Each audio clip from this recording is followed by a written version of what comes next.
오늘 함께 말씀을 나누면서 여러분들이 오늘 성경책에 있는 내용들을 제가 프린트를 했습니다. 그걸 보면서 오늘 예수님의 한 비유의 얘기를 같이 나누려고 합니다.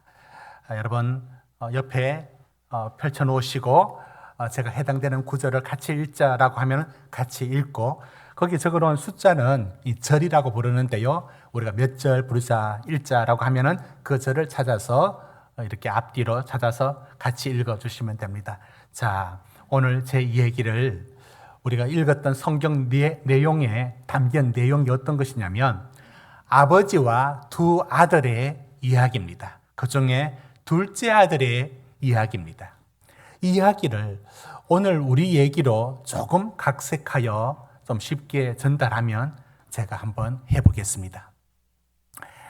그러니까 자신에게 돌아올 분깃을 아버지에게 달라고 하는 둘째 아들이 있었습니다. 이 둘째 아들은 아버지가 죽고 나서야 받게 될 유산을 지금 달라고 하니까 이게 얼마나 못된 짓일까요? 그러나 그는 이것을 받아내고 싶어 합니다. 아버지는 아버지에게 찾아가서 내게 돌아올 것을 먼저 달라고 할 때 아버지는 두말 없이 그의 몫을 나누어 줍니다. 둘째 아들은 좋아라 하면서 뒤도 돌아보지 않고 먼 나라로 향하여 횡하니 떠납니다. 이제는 더 이상 간섭할 아버지가 없다니 자기 마음이 훨씬 편해졌습니다. 그는 이것을 자유라고 생각했습니다. 나는 이제 마음껏 자유를 누리고 내가 원하는 삶을 내가 살고 싶어 한다는 그 기대로 마음을 부풀러 올랐습니다. 그는 아버지에게 받아진 현금을 들머지고 그가 어떤 식으로 살았느냐면 그의 삶을 한 단어로 말하면, 여러분 13절에 뭐라고 되어 있는가 보십시오. 13절 허랑방탕이라고 되어 있습니다. 그는 이 허랑방탕하게 살면서 전에는 아버지 곁에 있을 때는 상상도 못했던 마음껏 돈을 쓰고 좋은 것 다 해보고 갈 곳 못 갈 곳 가리지 않고 다 해보는 그 생활을 자기는 자유라는 이름으로 누리고 살았습니다. 호주머니에 돈이 있을 땐 친구도 많고 오빠 하면서 다른 사람도 많고 사장님 하면서 친근히 붙는 사람들 많았습니다. 그는 그 주위의 사람들에게 화끈하고 좋은 사람이라는 칭찬도 들었고 살았습니다. 그런데 그의 수중의 돈은 꽃감 빼먹듯이 야금야금 다 빼먹고 점점 줄어들었습니다. 지금이라면 대출이라는 방식으로 그는 틀림없이 대출했을 겁니다. 그리고 돌려막기 하면서 그래도 계속 이 삶을 유지하려고 발버둥 쳤을 텐데 대출 제도 없으니까 그래도 있는 척 하면서 살아본다고 요즘 말로 굴리던 차 그대로 굴려야 했고 입던 옷 그대로 입어야 됐고 그가 쓰던 버릇대로 그대로 살아야 했습니다. 그래야 자기 삶이 유지된다고 생각했죠. 그런데 그 나라에 갑자기 흉년이 닥쳤습니다. 여러분 지금 제가 다른 얘기를 하는 것이 아니라 지금 방금 읽었던 얘기를 하고 있습니다. 보십시오. 14절. 자, 14절 우리 같이 읽어봅시다. 시작. 다 없앤 후 그날에 크게 흉년이 들어 그가 비로소 궁핍한지라. 흉년이 들었던 겁니다. 흉년이 들자 당장에 먹을 끼니가 없었습니다. 요즘 같으면 라면으로 며칠을 때웠을 겁니다. 그래도 못 견디는 게 배고픔이었습니다. 무슨 일이라도 해야 했습니다. 그래서 뭘 하느냐? 그래서 급히 구한 직장이 마땅한 직장이 없었습니다. 돼지를 치는 축사에 들어가 일하는 일용직으로 들어갑니다. 돼지를 치는 일, 직업엔 귀천이 없다지만 유대인들은 돼지고기를 먹지 않았는데 그 돼지 치는 일들은 가장 비참한 처지의 일로 전락했다는 것을 뜻합니다. 하루는 그가 돼지를 먹이는 사료 같은 그 콩깍지 같은 쥐엄 열매를 먹이다가 자기도 모르게 그걸 입에 넣고 맙니다. 여러분 16절 보십시오. 돼지 먹는 쥐업 열매로 배를 채우고자 하되 그것마저도 주는 자가 없는, 자기 입에 쥐업 열매 콩깍지 같은 거 하나 물고 그 순간 그걸 맛도 별로 못 느끼며 씹고 있는데 풀냄새 나면서 갑자기 서러운 생각이 밀려왔습니다. 그리고 그제서야 후회하기 시작합니다. 어떤 후회가 들었느냐면 17절에 보면 내 아버지 집에는 양식이 풍족한 품꾼이 얼마나 많은가. 우리 아버지 집에는 그는 왜 이 생각을 못했을까요? 그는 자신이 배가 고파지자 그제서야 아버지 집에 돌아갈 수 있겠다라는 생각을 가졌습니다. 그 생각을 가지는 것이 결코 짧은 시간으로 되지 않았습니다. 그런 후에 이제 아버지 집으로 돌아가려는 마음의 결심을 했을 때 그냥 갈 수 없다는 것을 뒤늦게 알게 됩니다. 그래서 아버지 만나면 해야 될 자기 나름대로 무슨 말을 준비해야 된다 했습니다. 무슨 말을 준비하는가요? 여러분 19절 그가 이런 말로 독백으로 연습을 합니다. 여러분 19절 같이 읽어볼까요? 시작. 지금부터는 아버지 아들이라 일컬음을 감당하지 못하겠나이다. 나를 품꾼의 하나로 보소서 하리라 하고 그렇게 연습합니다. 아버지 만나면 아버지 나 이제 아들 아니고요. 나 이제 품꾼으로 나 이제 종으로 써주십시오. 이 말 하고서야 들어가겠다는 마음으로 이 말을 연습합니다. 그리고 발걸음을 옮겨 아버지 집을 향하여 가는데 그 길이 그렇게 멀리 느껴집니다. 내가 이렇게도 멀리 왔던가. 그는 맨발로 축사에서 일하던 그 허름한 차림으로 터벅터벅 걸어서 아버지 집을 향하여 가고 있었습니다. 그런데 아직 아버지 집이 먼데 거기서 누군가 달려오고 있었습니다. 달려와서 그는 정신을 바짝 차리고 자기가 준비한 멘트를 날립니다.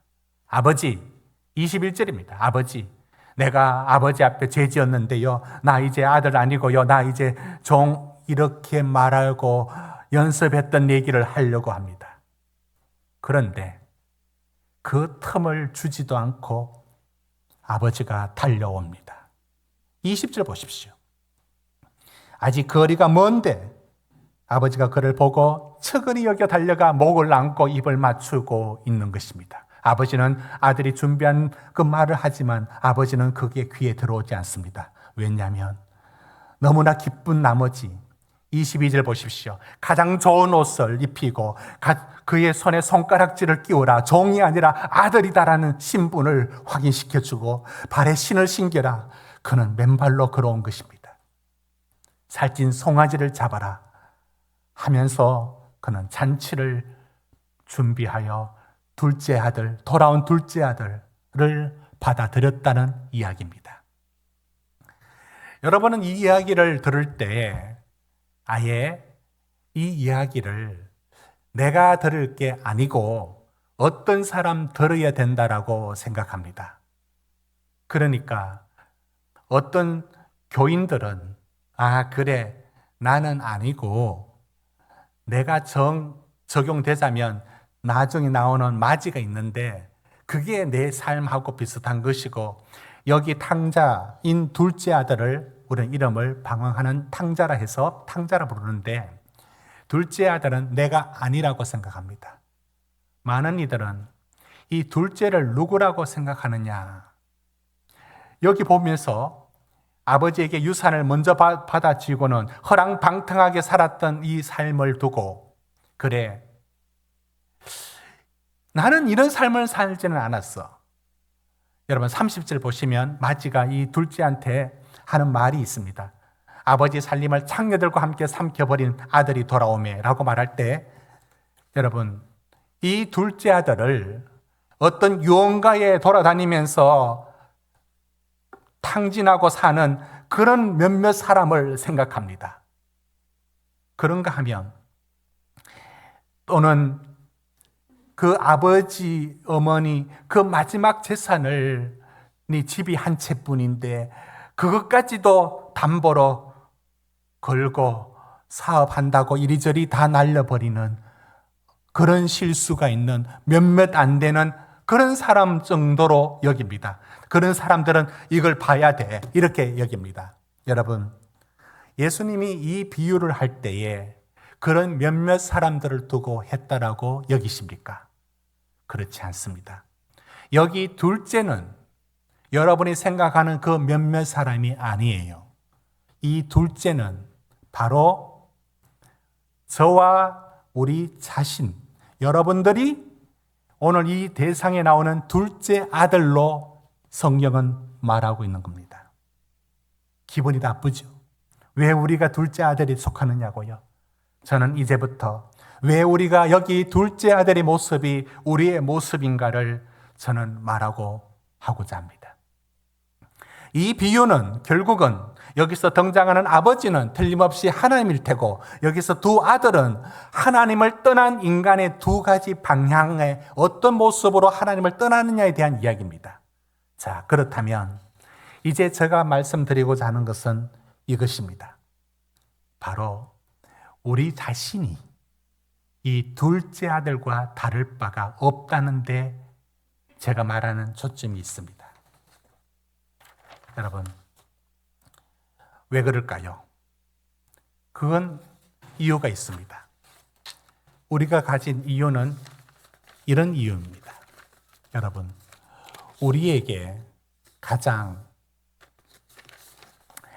이 비유가 우리인 이유는 한 가지입니다. 여기 등장하고 있는 둘째 아들이 왜 우리이냐면 그가 하는 말이라 우리가 하는 말이 다르지가 않습니다. 오늘 둘째 아들이 아버지에게 하는 말은 이런 말입니다. 여러분 12절을 같이 읽어볼까요? 12절입니다. 우리 같이 읽어봅시다. 시작. 그 둘째가 아버지에게 말하되 아버지여 재산 중에서 내게 돌아올 분깃을 내게 주소서 하는지라. 아버지가 그 살림을 각각 나누어 주었더니 여러분 이 둘째는 아버지에게 자기 걸 달라고 합니다. 그게 왜 자기 것이죠? 그게 자기가 당연히 누릴 것이라고 생각합니다. 당연히 받을 것처럼 요구합니다. 자기가 무슨 자격으로 자기는 아들이란 이름으로 그걸 달라고 합니다. 그러나 정신 차려서 다시 얘기하자면 이건 누구한테 요구하는 것입니까? 이건 누구 것입니까? 이건 아버지 것입니다. 아버지가 줄 수 있고 아버지가 안 줄 수 있는 것입니다. 그런데 그는 자기 것처럼 달라고 합니다. 저는 이 12절의 둘째 아들의 말에서 오늘 우리들이 쓰고 있는 생각과 말이 오버랩됩니다. 어떻게? 분명히 생명도 가족도 건강도 자신의 재능도 이게 내 것이 아니라 하나님으로부터 왔다는 것을 우리는 인정하지 않으려고 듭니다. 마치 내가 눈 뜰 때부터 다 내 것처럼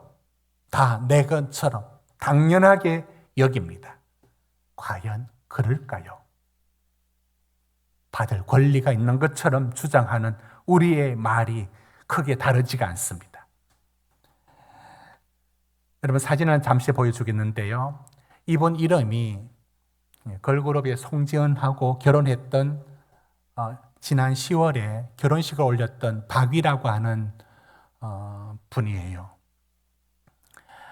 이 남자분의 얘기를 제가 잠시 하겠습니다. 저분이 어떻게 이제 저렇게 결혼식을 했느냐. 좋은 대학 나오고 좋은 직장에 들어가서 잘 나갔습니다. 그런데 28살에 이제 정규직으로 바뀌어지는 축하하는 그날 축하 파티에 갔고 그 모임에서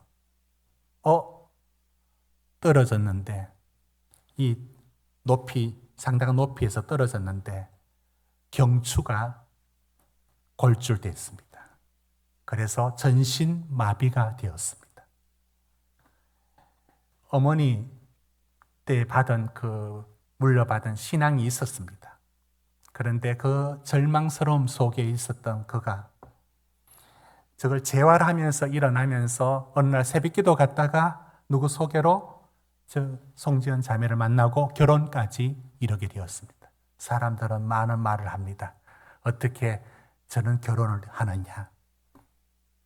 그렇든 저렇든 저 박이라는 분이 이제 유튜브 활동을 하면서 장애인 개선 활동을 하면서 무슨 얘기를 하느냐면 제가 라디오에서 그 아침 인터뷰하는데 얘기를 들었습니다. 자기가 전신마비가 되고 난 후에 사람이 등받이 없이 앉을 수 있는 게 이게 얼마나 놀라운지를 그게 자기는 기적이라고 말하고 싶어 했습니다. 기적은 죽었다 살아나는 게 기적이 아니라 우리가 등받이 없이 앉아 있는 것도 자기는 기적이란 거예요. 어떻게 사람이 두 발로 설 수 있느냐고 하면서 자기 삶이 숟가락으로 내가 밥을 먹을 수 있고 젓가락질을 해서 라면을 먹을 수 있고 내가 움직이는 모든 거에 이게 기적이고 나는 이게 선물인 줄 몰랐다. 내가 이 일을 겪고 난 후에 얻은 것은 내가 살아 움직이는 모든 것이 다 이게 하나님 주신 선물이라는 것을 알게 되었다라고 말했습니다.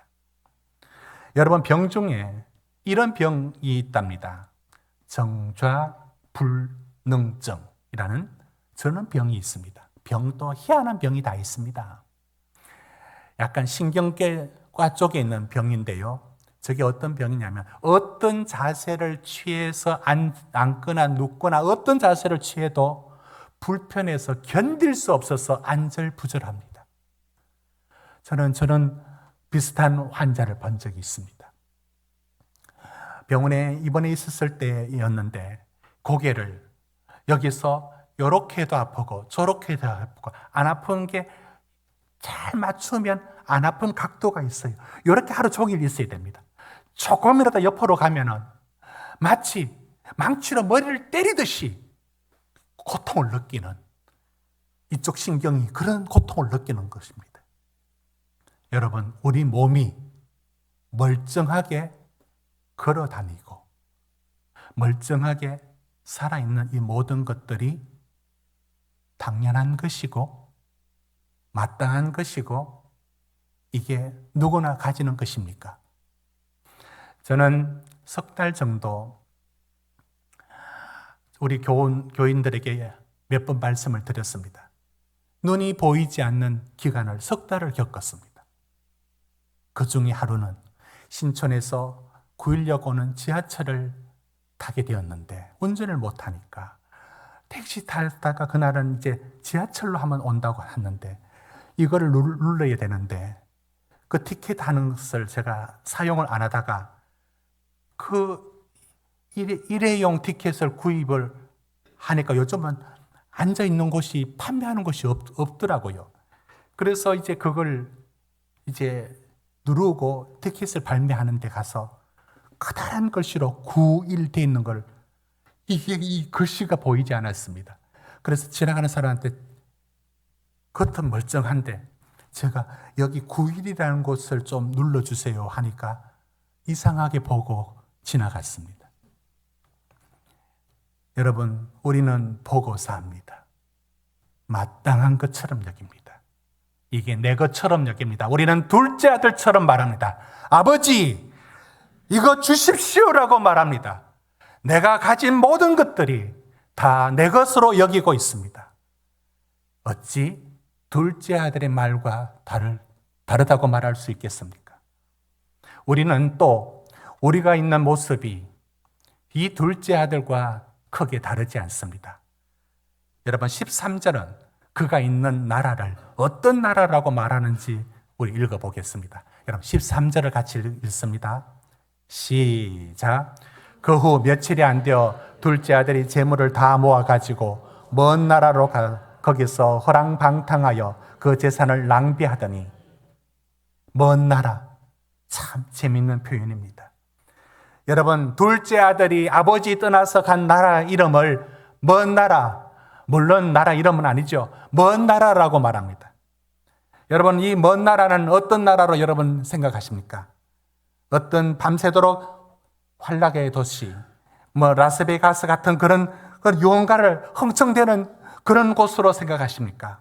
여러분, 여기서 먼 나라는 어떤 나라를 여러분 생각하십니까? 먼 나라는 왜 먼 나라인지 아십니까? 어디로부터 먼 나라예요?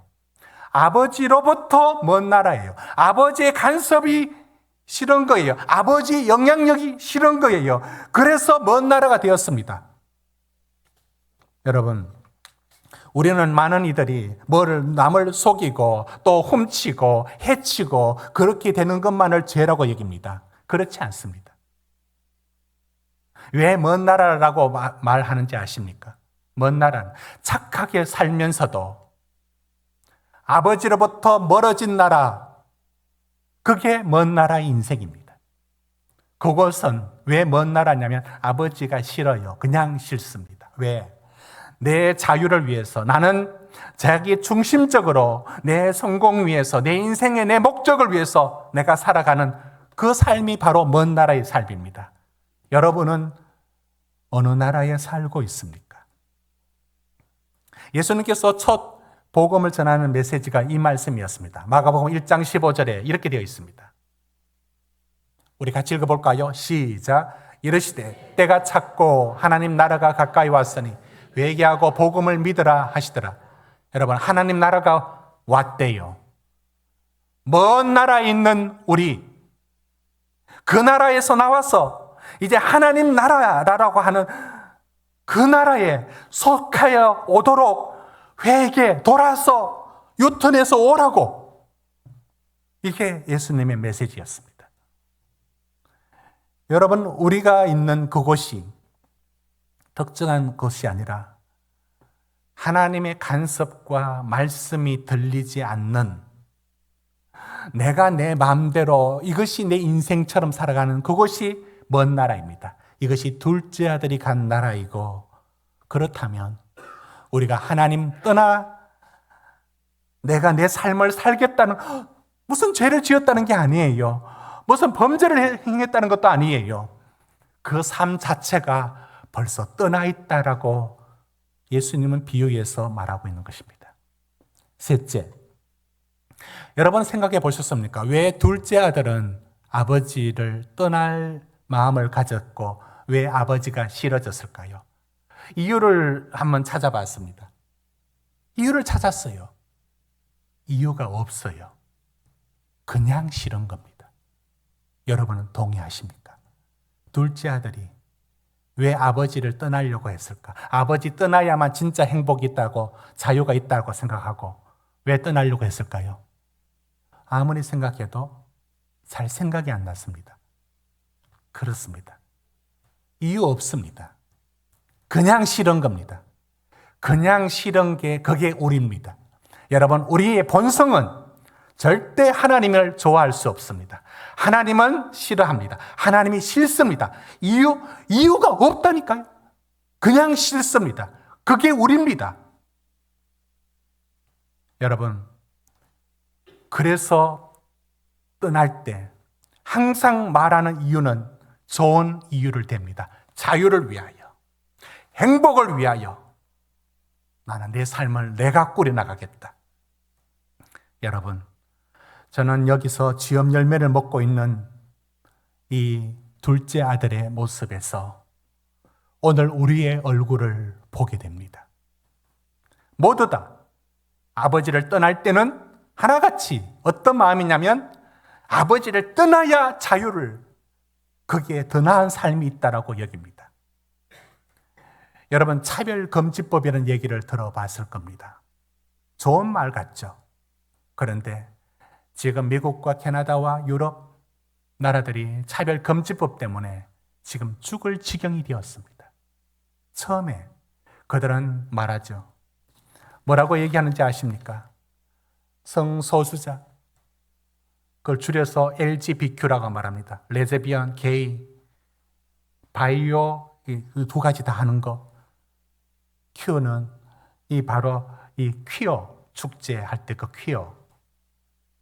성소수자도 차별하지 마라. 너무 좋은 말 같죠? 언제나 둘째 아들이 주장하는 바도 이거죠. 우리는 더 나은 세상을 아버지를 떠나서 자유와 행복을 만들 수 있다고. 그래서 어떻게 됐는데요? 거기에 통과된 나라 10년, 20년 지나고 뚜껑을 열어보니까 어떤 지경이 됐는지 아십니까? 이제는 남자 화장실에, 여자 화장실에 남자가 들어갑니다. 왜 들어오느냐? 자기가 여자라고 말하면 거기에 들어갑니다. 샤워실에도. 그것으로 이제 서로 논박을 하고 서로 다투고 있습니다. 여러분, 지금 미국의 대선이 이제 오늘 내일 이제 다가왔습니다. 우리가 알고 있는 것처럼 여러분, 여러 유명인들이 어느 쪽을 지지하고 어느 쪽을 편드느냐 이런 얘기를 우리는 듣고 있습니다. 공개적으로 그러고 있습니다. 여러분, 테슬라의 일론 머스크가 누구를 밀고 있느냐면 트럼프를 밀고 있어요. 왜? 사실은 트럼프는 전기차 지원금을 중단하겠다고 했던 사람이에요. 자기 사업을 망하게 할 수 있는 거예요. 그런데 왜 지지하는지 아십니까? 이유가 있습니다. 그 아들이, 캘리포니아에 있는 아들이 성전환 수술해서 여자가 되었어요. 부모 허락도 없이. 그리고 거기는 이런 게 있습니다. 성적 지향과 성 정체성을 자기가 결정하는 거예요. 거기에 부모가 개입하면은 차별인 거예요. 부모의 간섭을 배제시켰습니다. 그리고는 그가 성전환 수술해서 여자의 딸로 돌아왔습니다. 일론 머스크는 화가 나서 내가 못 믿을 트럼프보다는 더 못 믿을 이놈의 세상을 내가 못 믿겠다고 그의 공장을 텍사스로 옮겨버렸습니다. 이게 한 사람의 얘기가 아니에요. 결국 더 좋은 인권과 더 좋은 평등의 이름으로 인간이 하나님을 배제하고 그들이 제일 싫어하는 게 뭘까요? 창세기 2장에 나오는 하나님이 남자와 여자를 창조하시니라 둘로 파버리고 불태워버리고 싶어 할 겁니다. 왜 양성만 넣었느냐고. 다른 성소수자를 왜 빼서 우리를 이렇게 못 살게 했느냐라고 말할 겁니다. 아버지만 없으면, 이 성경만 없으면 마음껏 할 수 있는데 왜 이렇게 못 살게 하느냐. 이 연장선상이 그대로 우리나라의 차별금지법 제정연대 홈페이지에 그 위에 칸에 들어가서 클릭해 보시면 왜 지금까지 차별금지법이 통과되지 않았느냐를 딱 두 가지를 명시합니다. 그 중에 보수적 개신교회의 반대라고 적고 있습니다. 그래서 우리를 적대시하고 혐오하고 있습니다. 사랑하는 성도 여러분, 오늘 초대받아 오신 귀한 발걸음을 오신 여러분들을 오늘 이 말씀을 전하면서 저는 오늘 성경의 얘기가 우리의 얘기라는 것을 지금 하고 싶어 하는 겁니다. 자유, 하나님 떠난 자유와 행복이란 게 어떤 인간의 모습을 만들어내는지를 우리는 보고 있습니다. 저는 한 가지를 더 살피려고 합니다. 여기서 우리는 왜 이런 일이 왜 일어났다고 여길까요? 탕자가 이 둘째 아들이 사는 나라가 잘 살면 좋은데 왜 이런 일이 일어났을까요? 14절 보십시오. 여러분 14절 같이 읽습니다. 시작. 없앤 왜 흉년이 들죠? 왜 한 나라에 IMF가 오죠? 왜 코로나가 오죠? 설명합니다. 전문가들이 설명합니다. 인문학적으로 설명합니다. 예, 사회학적으로 설명합니다. 예, 이렇게 해서 이렇게 됐다고. 이렇게 해서 이렇게 됐다고. 예, 러시아와 우크라이나의 전쟁은 이렇게 해서 이렇게 됐다고 다 설명합니다. 근데 설명 안 하는 게 있습니다. 아니, 설명을 못 하는 게 있습니다. 그게 어디로부터 무슨 의미로 주어졌는지는 말할 수는 없는 겁니다. 둘째 아들이 그 나라가 너무 잘 되고 너무 흥하고 없어도 살 수 있는 복지가 완전히 되어 있었던 나라가 되었다라고 하면은 둘째 아들이 아버지 집을 생각하고 돌아왔겠습니까? 여러분, 이렇게 생각을 해보는 것은 어떨까요? 우리의 길이 때로는 허리가 꺾이듯이 엄청난 일을 맞이합니다. 때로는 자녀 때문에, 때로는 내 건강 때문에, 때로는 사업 때문에. 왜 이렇게 안 될까? 왜 이렇게 힘들까? 내 힘으로 못하는 게 이거구나. 여러분, 왜 둘째가 간 나라가 흉년이 들었는지 전문가가 하는 말이 전부일까요? 그게 우연이 전부일까요? 내게 닥친 일들이 우연으로 설명할까요? 뭐로 설명할까요? 그게 어떤 내용을 담고 있는지 여러분 귀를 기울이면 아버지가 그를 불러내는 또 하나의 목소리인 것을 들을 줄 알아야 합니다. 여러분 인생에 그 아버지는 다양한 경로를 통하여 우리 인생에 돌아오게 합니다. 그게 흉년일 수 있고, 그게 내 삶에 내 힘으로 감당 못하는 시련일 수 있고, 어떤 불행의 얼굴로 다가올 수도 있습니다. 어떤 큰 걱정으로 다가올 수도 있습니다. 그게 그를 죽이려는 망하려게 한 목적이 아니라 내게로 부르는 아버지 집을 생각나게 하고 부르는 하나님의 음성으로 들어야 합니다. 마지막으로 이제 저는 둘째 아들이 절대로 생각 못한 게 하나 있습니다. 그게 우리와 다르지 않다는 것을 저는 말씀하고 싶습니다. 그건 자기가 집을 향하여 오는데 20절에 읽었던 것처럼 아버지가 달려와서 목을 안고 입을 맞추고, 둘째는 아버지가 자기를 기다리고 있다는 것을 상상을 못합니다. 그게 뭘 기다려? 기다리긴 뭘 기다려? 여러분, 이게 둘째 아들이 세상을 사는 방식입니다. 아버지는 언제나 그런 존재죠. 자기에게 아버지는 진정한 아버지로 느껴지지 않습니다. 기다리긴 뭘 기다려. 그런데 척을 여겨 달려와 그를 안아 맞이하는 그 아버지의 마음을 끝내 그의 차가운 마음은 이해하지 못합니다. 그게 하나님 떠난 인간의 마음이 하나님을 비웃습니다. 뭘 기다려요? 뭘 날 사랑한다고요? 웃기는 소리 그만하세요. 그 냉소적인 말들과 그 마음속에 아버지가 이럴 줄 몰랐어요.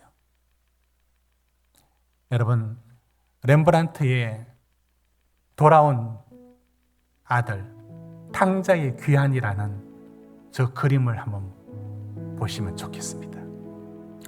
1662년에 네덜란드의 유명한 화가인 렘브란트가 그린 그림입니다.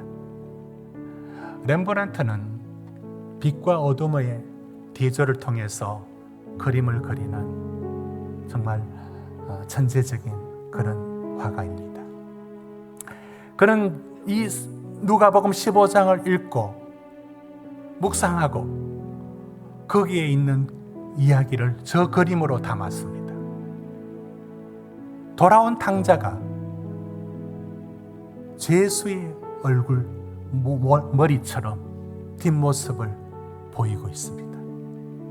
그를 받아들이는 아버지는 기다리다가 지친 눈이 다 멀어진 듯한 얼굴에 15도의 고개가 기울어져 있는 저 긍휼히 여기는 마음에서 저절로 나오는 저 표정과 양손을 확대해서 보면 한 손은 아버지 남자 손이고 한 손은 어머니의 기다란 여자 손을 하고 있습니다. 그게 바로 탕자를 받아들이는 아버지의 마음을, 하나님의 마음을 표현했습니다.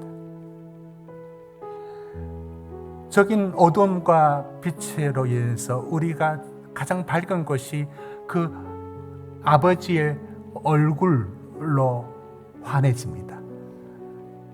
그런데 우리 시선이 어디를 향하느냐면 바로 그 둘째 아들이 걸어왔던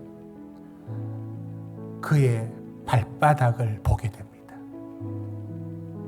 흙과 먼지, 신발은 잃어버리고 낡아진 남루한 옷에 이